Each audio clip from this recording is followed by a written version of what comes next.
Thank you, Paul, and good afternoon, and thanks for staying around for, is it me or the free drinks? I'm not quite sure, but thanks nonetheless. Let's start off here. Okay, just a quick brief outline there of the company there, and what we are doing and what to invest in going forward there. Like Paul said, we've got Australia's largest graphite deposit.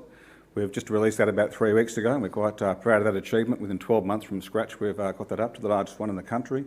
We're in a great location, about 2 hours drive south of Darwin in the Pine Creek mining area, a historic gold mining area.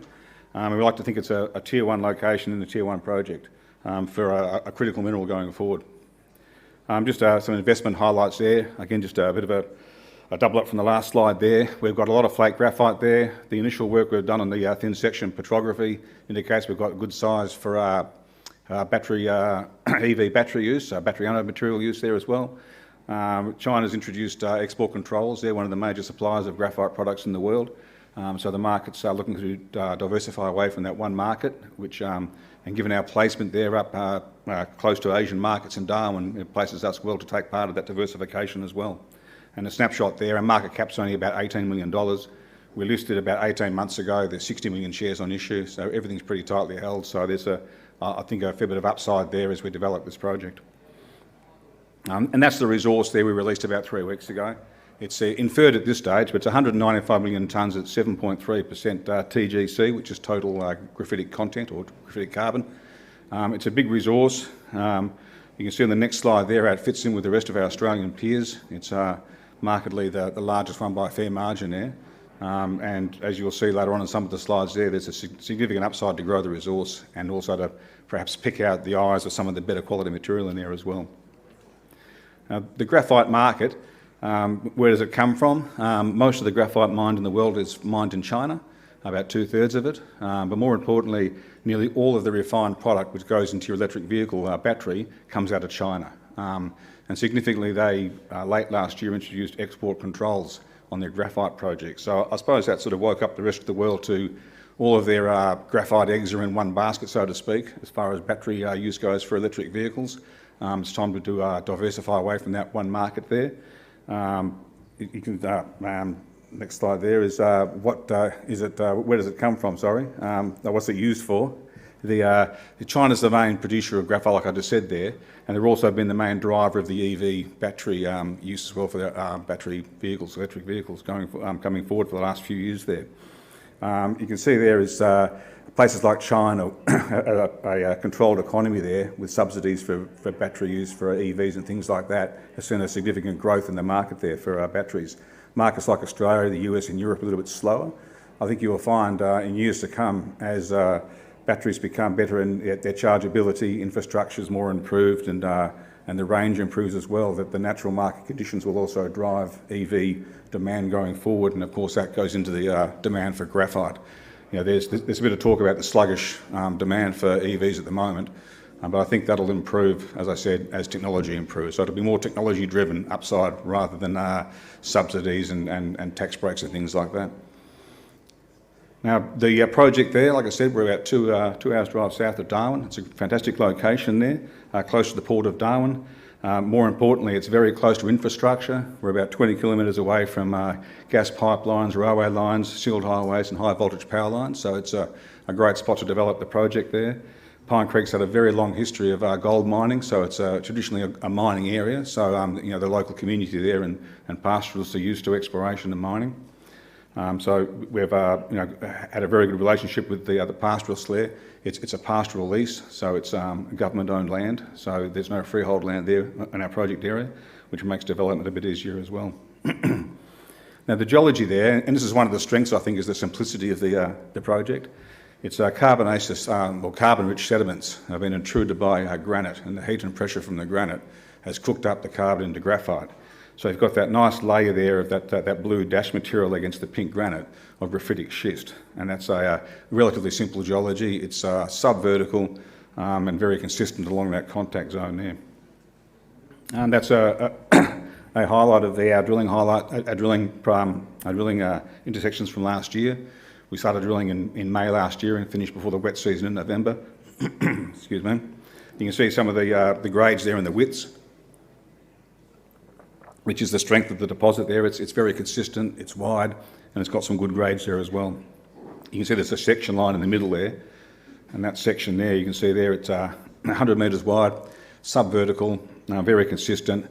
Any future mining target there is obviously going to have a very, very low strip ratio. And I would suggest the first few years would have no waste at all. It's just ore from surface. So it's a very good mining proposition.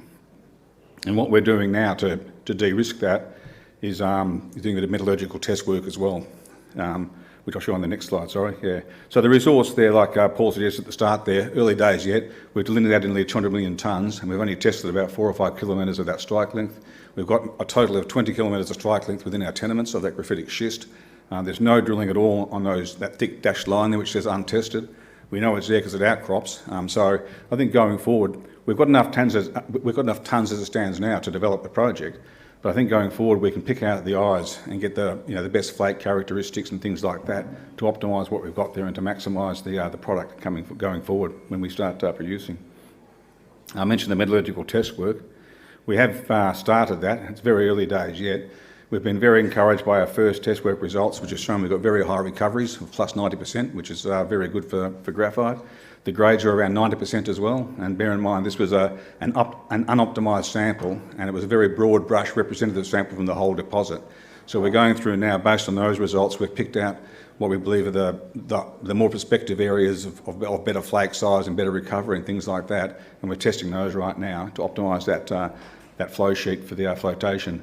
I think the aim is to get a 95% grade in your flotation concentrate or thereabouts, and as high a recovery as you can get. So I think we've got the recovery sort of nailed down.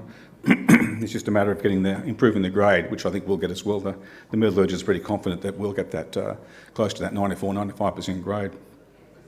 The next step after that, obviously, is to get a decent sized sample of flotation concentrate and send it off to get tested for conversion into spherical graphite, which is your precursor for your battery use. So that's part of the test we're going forward, probably later this year and into next year, is just testing the amenability of our product to produce that spherical graphite for electric vehicle batteries. Just a quick note on 2 of our other projects as well. We listed in June, July 2022 on our uranium project, and we drilled that out in 2022 and released a resource earlier last year. So we have got a resource of around 5 million pounds of uranium. It's open at depth, and there's a few gaps there and along strike to fill in. So it's on the same tenement as our graphite project. So obviously the graphite's been getting the focus now, but that project's still sitting there for a bit of upside there to increase that resource, hopefully well beyond 5 million pounds. And as Paul mentioned at the start there, when it's the wet season up in Darwin, and it's been very wet this year, so we can't work up there, we work on our Lake Johnson project in Western Australia. And that project there was initially picked up for its nickel potential. There are a few old hits there that a nickel explorer drilled about 20 years ago and got a few low-grade hits there. But they also drilled through some pegmatites in the logging there. But it didn't assay it for lithium or anything like that, just for nickel. So we went back there late last year and earlier this year and did some soil sampling on that. We put a release out yesterday morning, which that diagram's taken from, and you can see there we've got some significant plus 200 ppm lithium anomalies there up to the northern part of that tenement, and a very broad plus 100 ppm anomaly about 13 kilometres long and about 4 or 5 kilometres wide. So it's very early days for that project yet, but given its location, given the fact that we know there's pegmatites in that area from historic drilling, and they're pretty good soil sample hits, so we're pretty hopeful that we'll get some joy out of that. We've got drilling approvals already planned, and we'll start doing some air core drilling in the next few months to test that out. But this very, very early stage, it looks pretty encouraging. So we're quite pleased with the outcome of that. So just an overcap of what we've done. We've got our mineral resource estimate out, so we know we've got a big deposit, and we know there's lots of graphite there. The next step is to do some infill drilling later this year to upgrade it to indicated. We've got the initial metallurgy in. We know we've got high recoveries. We know we've got good grades in the concentrate. It's just a matter of optimising that to maximise the grades and the concentrate. We've started doing some more advanced test work, like I said, about getting a larger sample of concentrate to send off overseas to test it for battery vehicle use, and also that drilling at Lake Johnson, which for the lithium, which we're pretty encouraged about as well. And just a brief note on our capital structure there. Like I said, we listed about 18 months ago. There's only 60 million shares on issue. Our share price today was about 26 cents. Please ignore that date under the market cap, this 24th of July. That snuck in accidentally. Shares are tightly held. The 3 directors own 20%. And I think the takeaway from this really is it's a fairly simple story. That's why it's only taking me about 10 minutes to talk about it. The geology is very simple. We've already proven that up with our drilling. There's no very minimal resource risk here. We've done the metallurgy. The initial results of the metallurgy are very good. The next stage is to work on the downstream processing of the graphite, then obviously offtake agreements in the future. So I think it's a pretty compelling story there. Graphite's a commodity in demand in the future.